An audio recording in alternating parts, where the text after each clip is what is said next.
कौन हो तुम?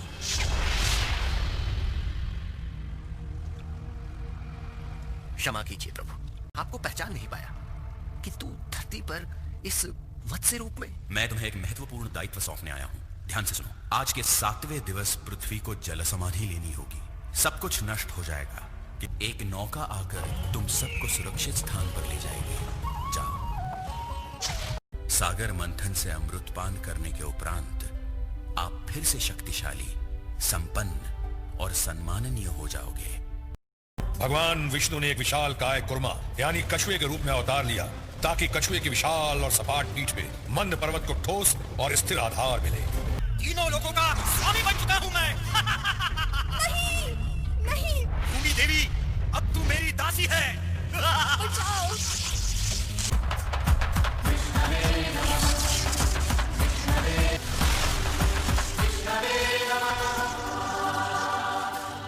देवी, अब तुम स्वतंत्र हो। धन्यवाद प्रभु।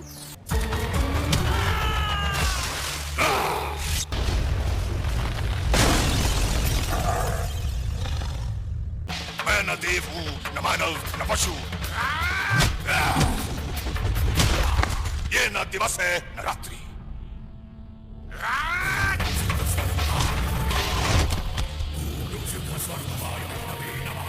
ये न अंदर है न बाहर, चौखट है। तू न आकाश में है न धरती पर, मेरी जंघा पर है, और मैं किसी शस्त्र से नहीं, अपने नखों से तेरा वध करूंगा। कहिए क्या सेवा करूं? दान, धान्य, स्वर्ण, रजत, हीरे मोती, संकोच न करें ब्राह्मण देव। बलिराज का वचन है, जो भी कहेंगे वो आपका। मुझे तो केवल 3 पग भर भूमि की ही आवश्यकता है। कृपया लज्जित न करें।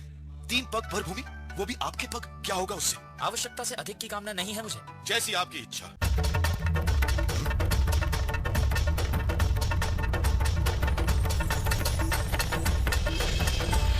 ये विष्णु का छल है। मेरे 2 पग में ही स्वर्ग और मृत्यु लोक समा गए, अब तीसरा पग कहां रखूं? अब तुम्हारे पास कुछ शेष नहीं है। तुम्हारा वचन तो अपूर्ण रह गया। प्राण देकर भी मैं अपना वचन पूर्ण करूंगा। हे भगवान विष्णु, आप अपना तीसरा पग मेरे सिर पर रखिए। प्राणों से अधिक मूल्यवान मेरे पास और कुछ नहीं।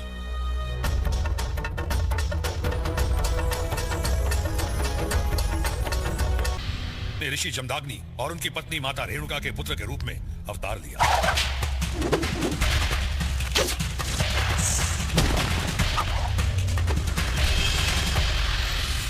आज तुम्हारी शिक्षा संपन्न हुई।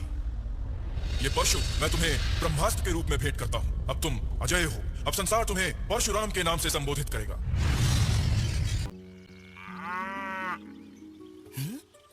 कैसी चमत्कारी गाय है, घड़ी भर में सैकड़ों सैनिकों की भूख मिटा दी। इसे तो महाराज की सेवा में होना चाहिए। और फिर कामधेनु हमारी माता के समान है, माँ को बेचा नहीं जाता महाराज। तो राजा के आदेश की अमानता का परिणाम भी देख लो। सैनिकों, कामधेनु को राजमहल में ले जाओ। एक पग भी आगे बढ़ाया तो मृत्यु निश्चित है। हाँ है तुम्हारा दुष्ट राजा, उससे कहो चुपचाप कामधेनु लौटा दे। मैं उसका अपराध क्षमा कर दूंगा, अन्यथा उसे अपनी नीचता का फल भोगना ही होगा। उसे बंदी बनाकर लाओ।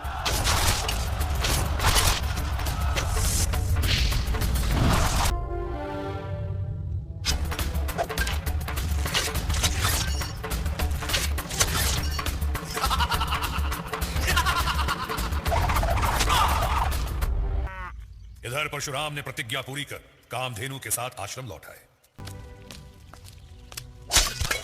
यही उचित है। प्राण के बदले प्राण, पिता के बदले पिता। नहीं।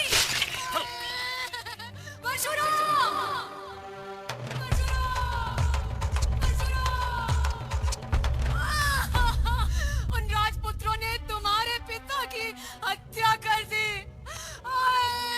उन्होंने मेरे पिता की हत्या नहीं की, अपने सर्वनाश को निमंत्रण दिया है। माताश्री, जितनी बार तूने अपनी छाती पीटी है, उतनी बार मैं क्षत्रिय वंश का नाश करूंगा, धरती को क्षत्रिय मुक्त कर दूंगा।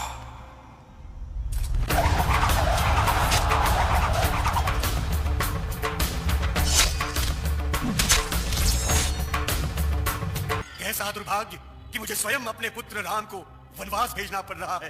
भरत भी तो आप ही का पुत्र है और आप ही ने मुझे वचन दिया था कि मैं जो चाहूँ मांग सकती हूँ, तो मैंने मांग लिया कि मेरा पुत्र भरत अयोध्या का राजा बने और राम को 14 वर्ष का वनवास मिले। पिताश्री, आपके वचन का सम्मान करना तो हमारा धर्म है। आपके आदेश का पालन होगा।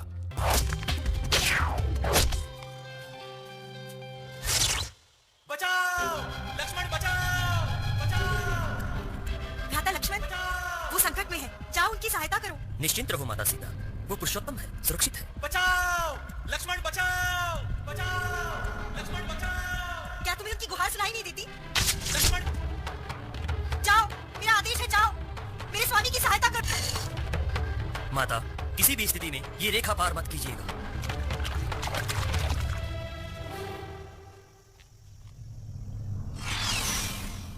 भिक्षाम देहि देवी, भिक्षाम देहि देवी।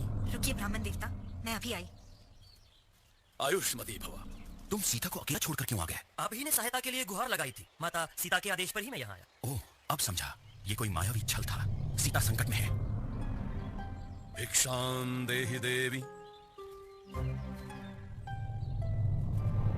भिक्षाम देहि देवी। छोड़ दे दुष्ट कपटी पापी, तू साधु नहीं हो सकता। साधु नहीं सुंदरी, मैं हूँ रावण लंकेश। छोड़ दे मुझे। सियावर रामचंद्र की जय, बोलो बोलो रामचंद्र की जय। सियावर रामचंद्र की जय, बोलो बोलो रामचंद्र की जय। सियावर रामचंद्र की जय, बोलो बोलो रामचंद्र की जय। सियावर रामचंद्र की जय, बोलो बोलो रामचंद्र की जय। सियावर।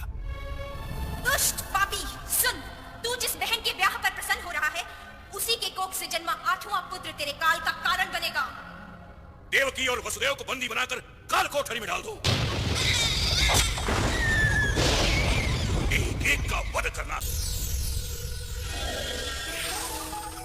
वासुदेव, अपने 8वें पुत्र को गोकुल धाम ले जाकर राजा नंद की पत्नी यशोदा के आश्रय में दे दो और उनकी नवजात पुत्री को यहाँ ले आओ।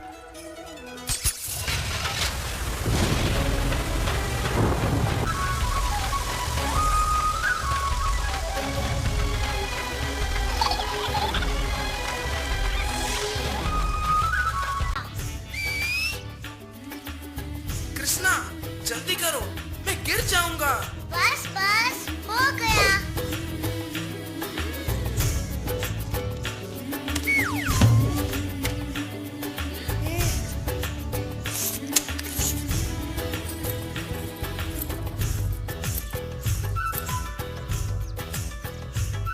सच बोलो, तुमने माखन खाया ना? मैया, मैं नहीं माखन खायो। झूठ। मुंह खोलो, मुंह खोलो, नहीं तो मार पड़ेगी।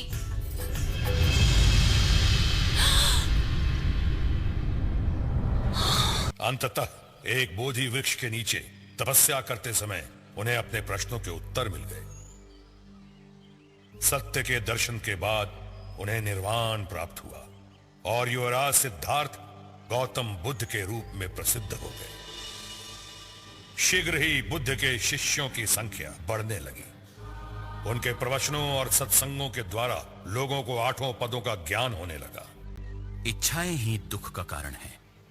इच्छाओं को त्याग कर जीवन की सार्थकता और सत्य का आलिंगन करो, पीड़ा मुक्त हो जाओ। हिंसा को त्याग कर अहिंसा को अपनाओ। अहिंसा और प्रेम से ही आनंद की अनुभूति संभव है। बुद्धं शरणं गच्छामि।